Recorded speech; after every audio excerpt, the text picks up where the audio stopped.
Empire.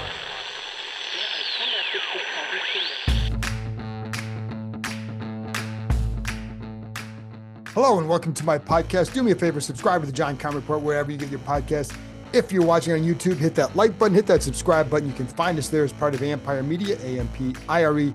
Always much appreciated when you tune in. And don't forget, you can read my work on ESPN.com. I had a story up a couple days ago, kind of looking at, well, not just kind of, but looking at the offense and the production over the last couple of games. What's gone on? What's the reason behind some of the slowdown with the offense? And really, we're only talking, the Eagles game was the big one.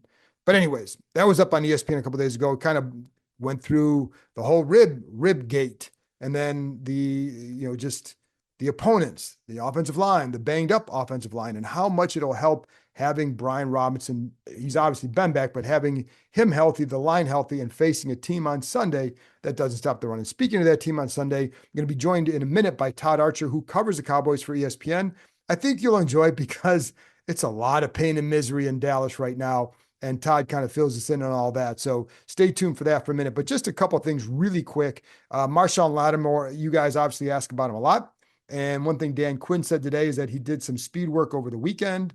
But today when we were out there, over the last couple of days he did some. But today when we were out there on Wednesday, did not see him do anything. Now, Quinn said he was going to do something. It just so happens that when we were out there, he did not do any work. So, but he was expected to do some stuff on the side field.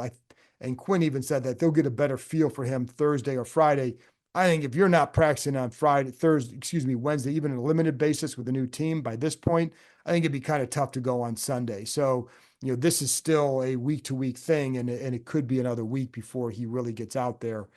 They are clearly going to take their time. I will say Lattimore has a history of these hamstring issues, so you need to make sure before you put him out there that he is recovered, because if not, it's going to flare up again. So, but you need to get him at some point. Like, I know they made this trade for the future, but you're going to want to get him out there at some point this year, or you hope that he can get out there, because otherwise you gave up, at that point, you gave up a decent amount for him.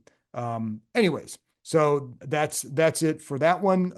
Then the other ones who did not practice, Nick Bellore, he has the knee injury. There was a brace on his knee. He was on the side.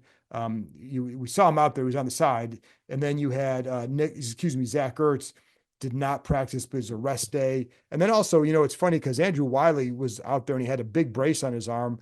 But that's something he's been having. He's worn that all season. It's just that typically he has it covered up. Today it was not covered up. So the O-line was a go. But for the rest of them, the guys who were limited were Cleveland Farrell was limited with the knee. Noah Igbenogany limited with a thumb. Austin Seibert was out there. We did see him kicking off a tee, but he was still considered limited. Tight end Ben Sinnott limited with an illness. Everybody else was full. So there you go. That's a quick practice update. And don't forget, for you gold members, I'll be doing a Zoom session with you Thursday night, 7:30 Eastern time. Get me some more gold members in there. We've had a good crew throughout the year, but take advantage of the time, and I can share whatever insight I have, whatever thoughts I have, et cetera. And just, it always leads to a good conversation. It's developing into a nice little community. So why don't you join it? So if you want to become part of that, go to the Empire Media YouTube page, see the word join, click on there, go from there. So that'll be 7:30 Eastern time on Thursday night. And then that's it, folks. And I'll be back on Saturday with another episode on the 5 things I think. I'm going to be talking some about Jeremy Chin, some about that 4th down and 2 play, because it involves Sam Cosmi and what should have happened on that play. And I don't mean to rehash that one, but I want to be clear about what happened, because I think there were some things that, myself included, you weren't sure that I got it cleared up. So there you go. And there'll be other things to talk about as well. So anyway, join me that Saturday for that. And there you go. So anyway, here's my conversation with ESPN's Todd Archer talking about the misery in Dallas. Enjoy. All right, Todd. Well, you got debris falling from a stadium, a coach on the hot seat, and a 3-7 record. How is it that I'm not the one dealing with that and you are? What's going on? Law of averages. It just turns around once every what? Well, the Redskins won it NFC East champs in 2020 with that great 7-9 record, I think, right? I think we hung the banner. You know. So what's gone wrong? Just about everything. you talk about the ceiling roof there falling down on the other day. You got the sunlight coming through. You got all this off-field stuff that is happening. Maybe it impacts it, maybe it doesn't, but it certainly seems all because even when the Cowboys won, they've had off-field stuff that was like, wow, that's weird. But this year it's just they misevaluated their own. Um, they thought guys were going to make jumps as the into their second year, into their third year, and by and large, it's just not happened. They didn't replace anybody that left with viable options, including the 78 guys that left with Dan Quinn to Washington. And then, look, you hate to say this and come as an excuse, but injuries. I mean, they were down their top 4 defensive linemen or pass rushers for 4 games. Micah Parsons was out. DeMarcus Lawrence still out. Marshawn Nealon, second-round pick, could be back this week, but he's missed since the Steelers game. He's not played. He had knee surgery. And then Sam Williams, the guy that they thought was going to replace Dorrance Armstrong, tears his knee up in one of the first training camp practices. Obviously now Dak is down. To me, the biggest reason why these guys are where they are is on both sides, both lines. If you're not good on your line, you're not going to have a good team. They're not good on the defensive front, and they're not good on the offensive front. Losing Tyler Biadasz, they like Cooper Beebe. He's done a good job as a rookie, but not the same level as Biadasz. Tyler Guyton, their first-round pick, a lot of questions still remain. Not as good as what Tyron Smith probably would have been here, although not what he's been with the Jets. And then the rest of the guys just haven't. Zach Martin is banged up beyond belief. Terrence Steele, the right tackle, has not played well. So this is why you are at 3-7, and this is why you're going to see probably a whole new coaching staff coming in here in 2025. And I was going to ask you that. Is it a foregone conclusion that that'll happen, you think? I mean, it's hard not to think it's going to happen. Again, Jerry Jones never put Mike McCarthy has to do this in the last year of his contract to get an extension. Now, look, there's 7 games left, right? Yeah, 7 games left going into this week. If things somehow magically turn around and they still miss the playoffs, but let's say they go 6-1, 5-2, and look better doing it, then maybe that you can make a case to bring him back because all the other things that I just mentioned to you earlier. But I don't see this turning around. To me, this is 2015 all over again. Romo breaks his collarbone twice. Players just don't, I'm trying to think of other injuries, but I can't. But just the confluence events that came together that led to a 4-12 season. They had the 4th pick in the draft, and they kind of rebuilt on the fly and have been living off that for the last 8-9 years. I was going to ask too. I mean, obviously Quinn and Joe Witt left the coaching staff there. Mike Zimmer is a very good defensive coach. Does it sound more like it was the injuries and not necessarily change in staff there? Or I mean, I don't want to excuse the change in staff by just saying it's just the injuries, but because there are differences in what Zimmer wants to do and what Quinn did. And it took a while. It hasn't come together yet. But the injuries have prevented him from being the defense he thought they could be. The one thing I will give Zimmer credit for, and this is going to sound stupid when they've given up 34 points last week and whatever they gave up the week before, like he's tried different things he's not just rolling out the same defense every week, right? He's changed up his fronts. He's put in guys, played different players, gone with different packages.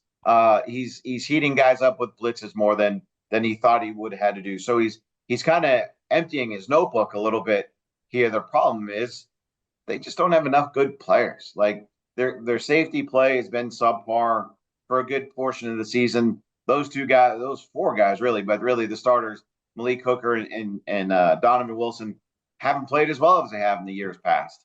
Cornerback Trayvon Diggs coming back from the knee, not played as well as he's played in years past. Deron Bland set the NFL record for interception returns or touchdowns last year. Hasn't played all season.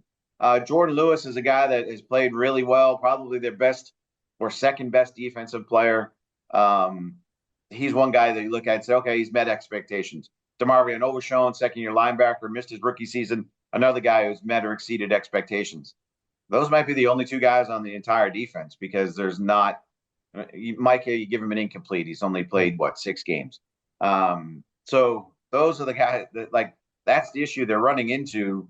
But I'll give Zimmer credit for not just telling guys, "Hey, you got to try harder." That was the answer of not Dan Quinn, but other defensive coordinators in the past here, where it's just, "Hey, we're just going to roll out the same defense every week." Zimmer is trying to do different things.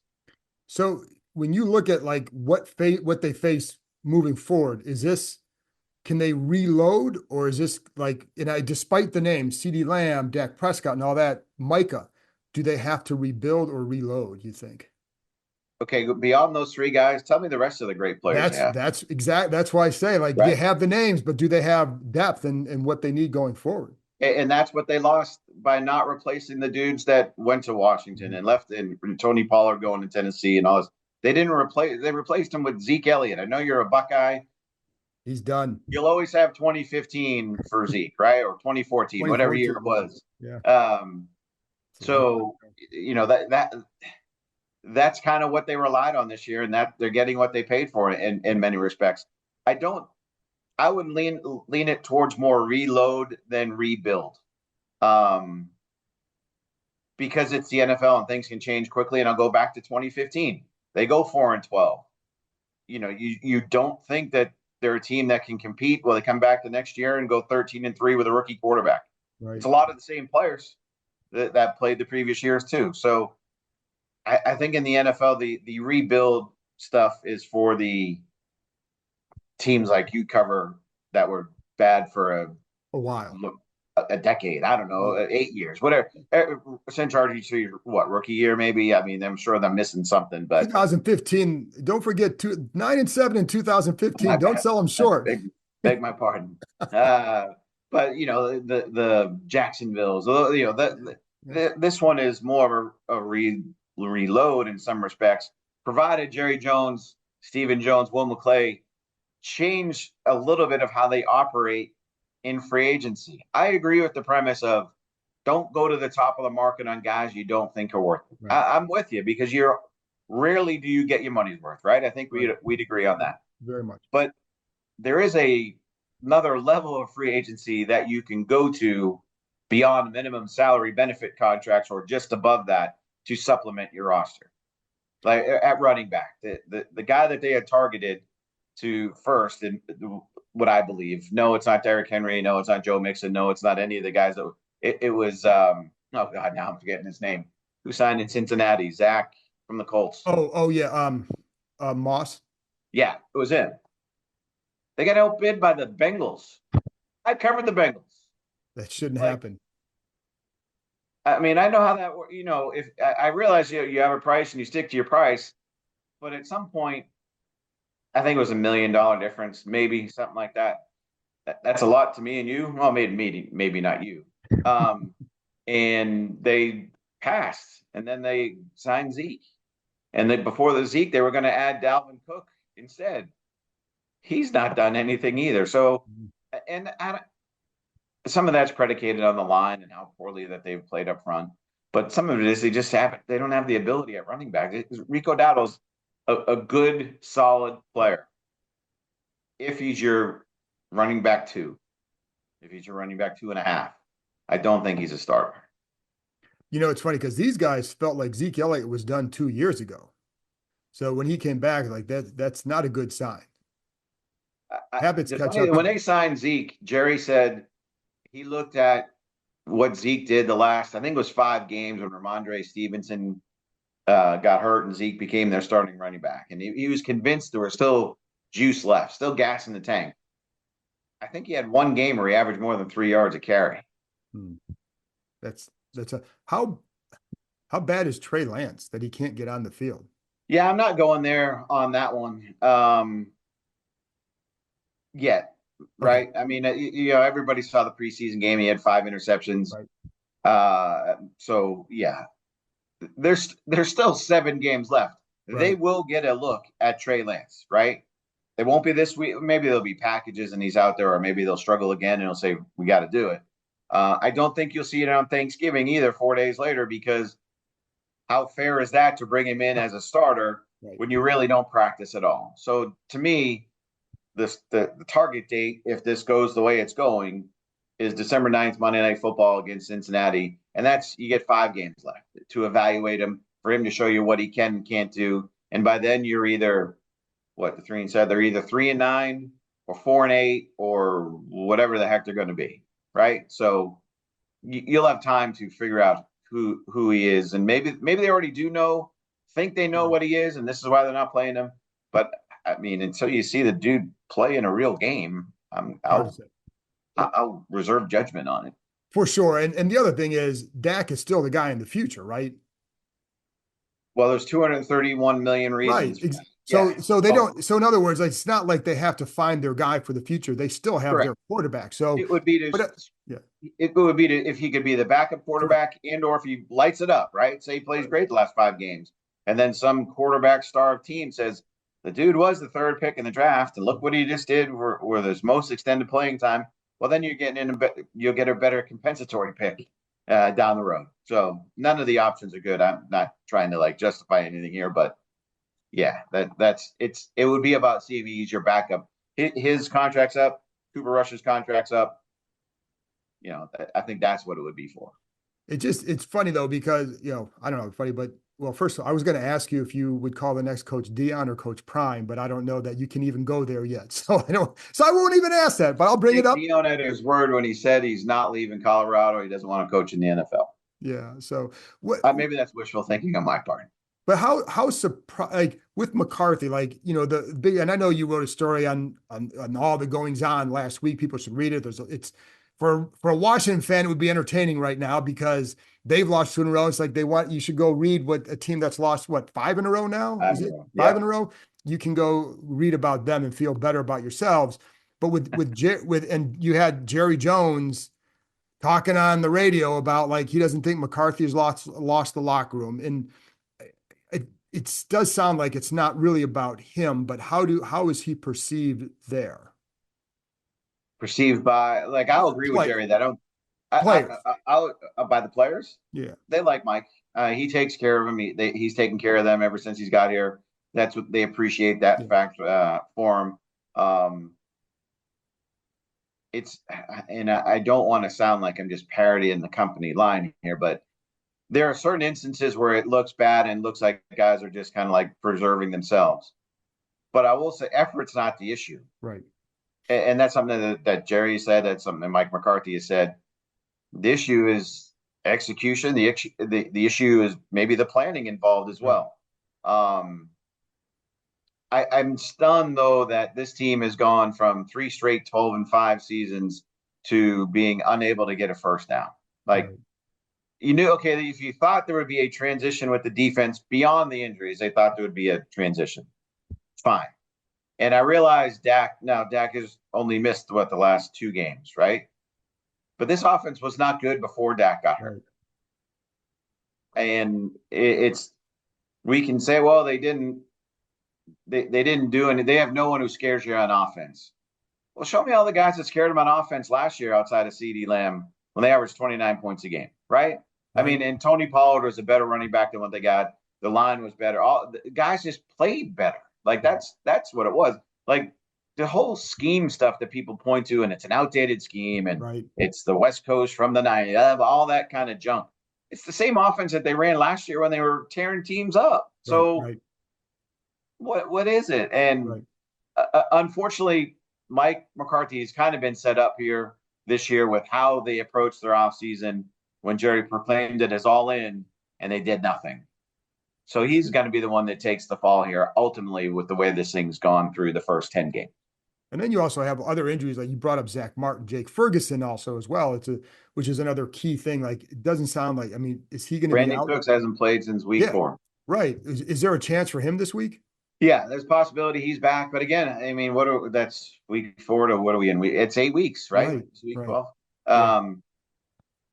Can he be the same guy who caught 8 touchdown passes for him a year ago in his first game back? Maybe he can. But he doesn't have Dak throwing it to him. So how much time on task does he have with Cooper Rush? So again, all these things just kind of add up to 3-7. Any time that in a Cowboys history, if you're matched up with the 1989 team, Yeah. you know it's not good. Right. This is the first time since 1989 they've lost their first 5 home games of a season. It's been brutal. Well, if you need any tips on how to cover brutal Decembers, just text me, because I've got all sorts of notes on how to do that. And I may have to text somebody about what's it like to cover a game in December that really matters. So, You went to the playoffs 3 years ago. What are you talking about? Well, that's true. But that one, yeah. Did they win a game too? Did they? No. Or did they? They almost beat the Bucks. Well, they played well against the Bucks, and Taylor Heineke had a nice diving touchdown over the pylon. That was the big thing. So, but it's been a minute. Have they retired his jersey yet? No. Not yet. They play the Chargers next year. If he's still with them, maybe, but that'll be out there. But but yeah, it is, because they haven't won a playoff game here since 2005. And here's the thing: like, I've covered this team for a minute or two. I've never covered a team that. What's that? 500 games, I heard. Yeah, something like that. But it never covered a team that's won 11 games in the regular season. So that's Wow. Yeah, it's been a while. So they have a chance to do some things still, but we'll see. It starts with Sunday. If they can't beat Dallas Sunday, then you have to start examining some other issues. So this might be the first time in a while Washington has a home field advantage against the Cowboys, just in terms of fans in the stadium. Oh, for sure. It would have been for a while. Yeah, for sure. So I think there are probably a lot of Cowboys fans maybe trying to get their money's worth off the tickets this week. So, all right, Todd. Well, listen, I'll see you Sunday. Thanks for coming on. Thanks, John.